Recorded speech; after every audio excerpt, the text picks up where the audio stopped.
Selamat pagi teman-teman, selamat jumpa lagi dengan saya Momon S. Madaruni untuk channel Api Momon Ngaprak. Satu channel perjalanan yang dilakukan seorang diri. Kali ini saya ingin menyisir kota Bekasi, baik kotanya dan juga kepinggirannya.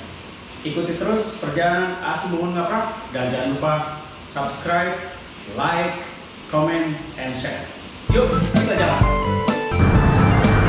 Teman-teman, saat ini saya menyusuri Jalan Kalimalang. Di sebelah kanan saya adalah kali ya, sungai buatan, dan di seberang sungai itu sepanjang jalan ini dulu adalah perkebunan karet sampai ke ujung memasuki kota Bekasi, yaitu sekarang yang jadi Metropolitan Mall dan Horizon Hotel.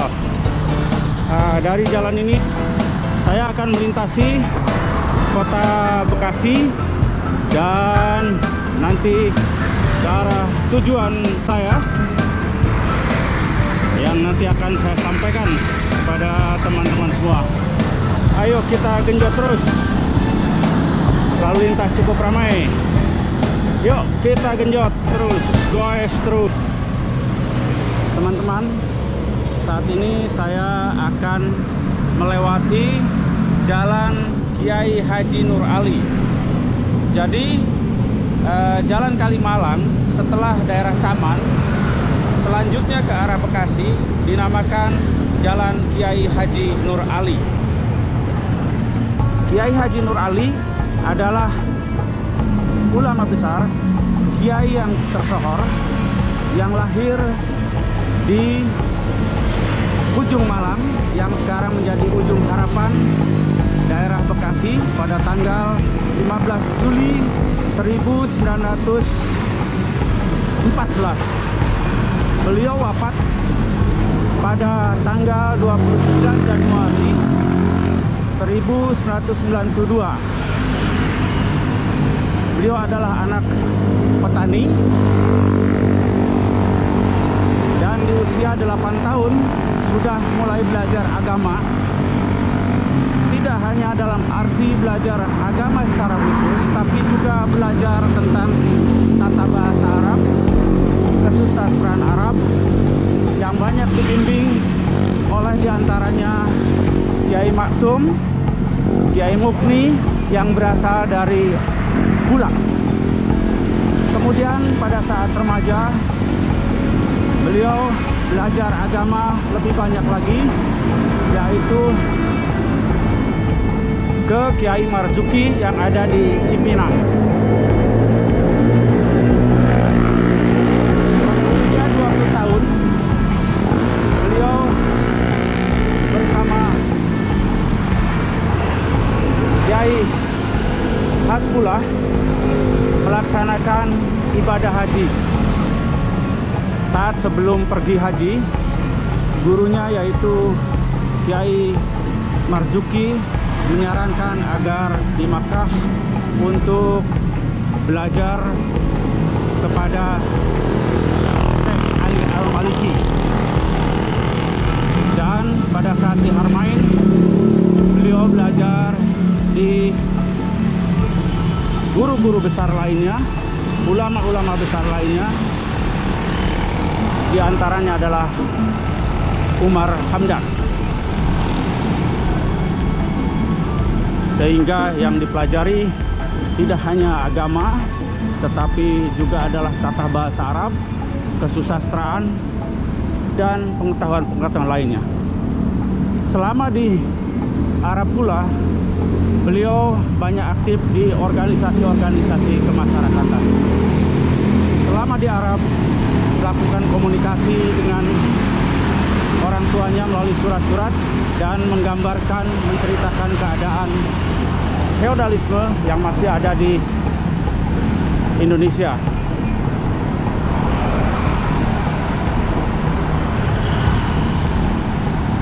Beliau adalah sangat memperhatikan rakyatnya, sehingga beliau memutuskan pada awal tahun 1940 untuk kembali ke Indonesia, dan yang pertama dilakukan adalah mendirikan pesantren At-Taqwa, di mana santri-santrinya dibekali tidak hanya agama, tapi ada nilai-nilai kecintaan kepada negara, melakukan perlawanan kepada penjajah, sehingga pesantrennya sering didatangi atau diawasi oleh intelijen dari penjajah.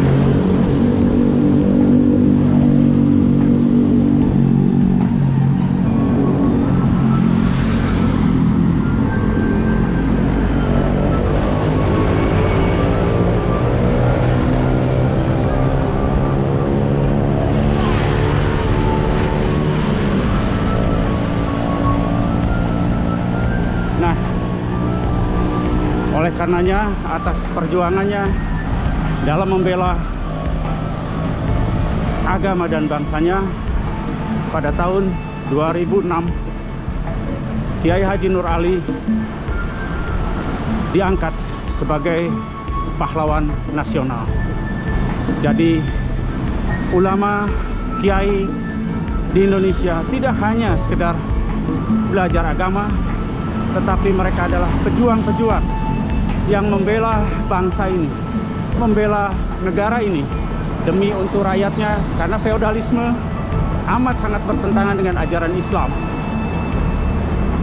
Atas jasa-jasanya, pahlawan nasional yang dijuluki Singa Karawang Bekasi ini diabadikan menjadi jalan yang saya lalui saat ini, yaitu Jalan Kiai Haji Nur Ali. Mudah-mudahan goes kita tidak hanya goes, tapi kita dapat wawasan apa-apa saja yang dilewati, apa-apa saja yang dilihat selama perjalanan. Masih tetap bersama saya Momon S. Madaroni untuk channel Aki Momon Ngaprak. Yuk kita lanjutkan lagi perjalanan.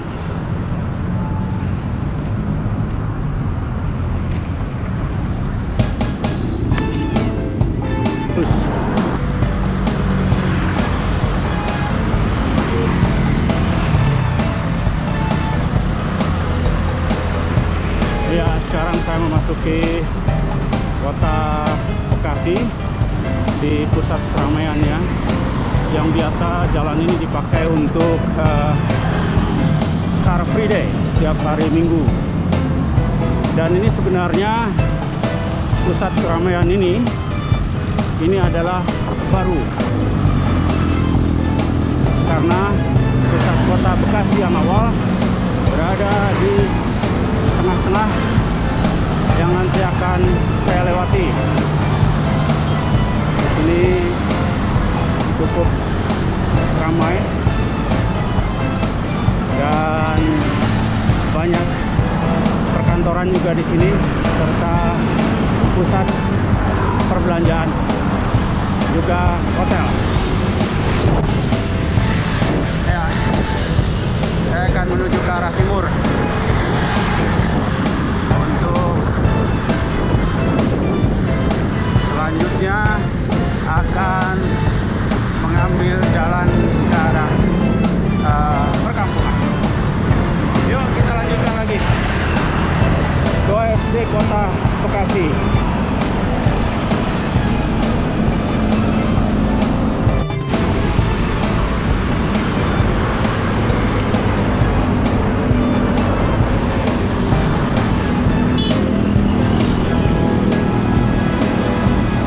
Depan saya itu ada flyover, dan saya akan ke kolong flyover ini untuk mengambil arah ke arah timur. Oke, masih lanjut.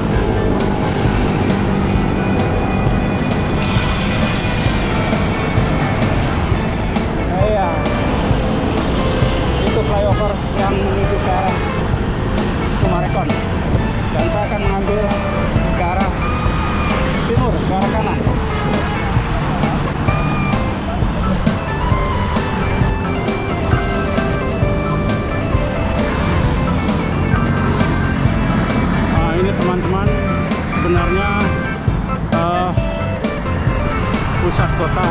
Bekasi semula adalah di daerah sini ya.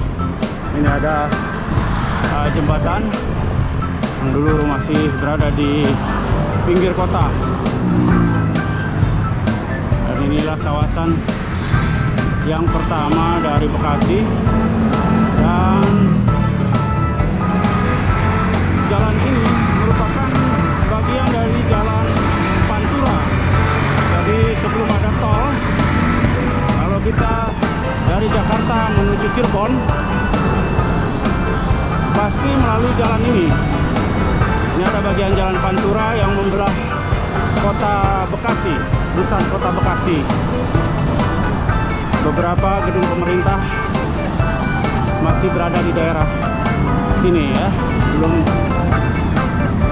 semuanya pindah ke daerah yang lain.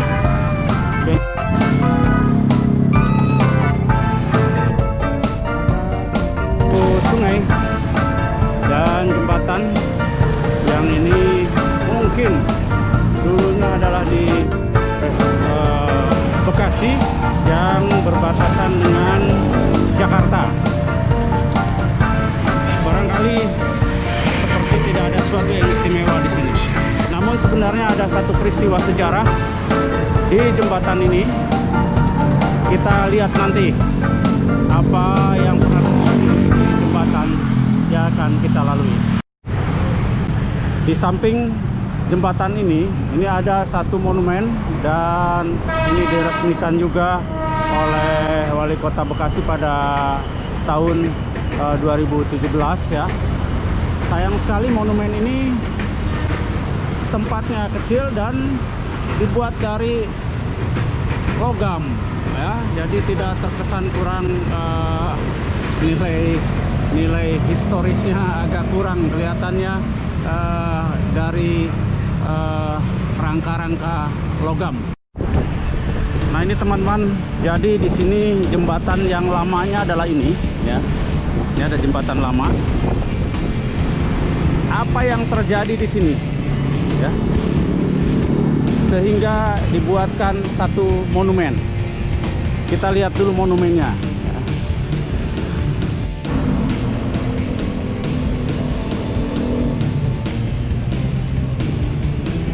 Inilah monumen perjuangan Kali Bekasi.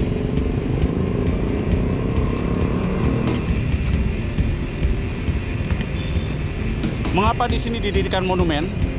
Ada satu peristiwa pada tanggal 18 Oktober 1945 di mana tentara Jepang yang sudah kalah pada sekutu, ada 90 tentara yang asal dari Jakarta akan dikembalikan ke negaranya, yaitu melalui Bandara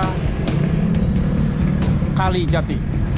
Dan dari Jakarta ke 90 tentara ini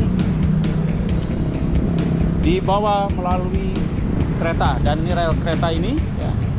Kemudian Komandan Tentara Keamanan Rakyat Jatinegara Sambas Atmadinata memberitahu kepada Komandan Tentara Keamanan Rakyat yang ada di Bekasi bahwa akan ada tentara Jepang yang akan dibawa pulang melalui kereta,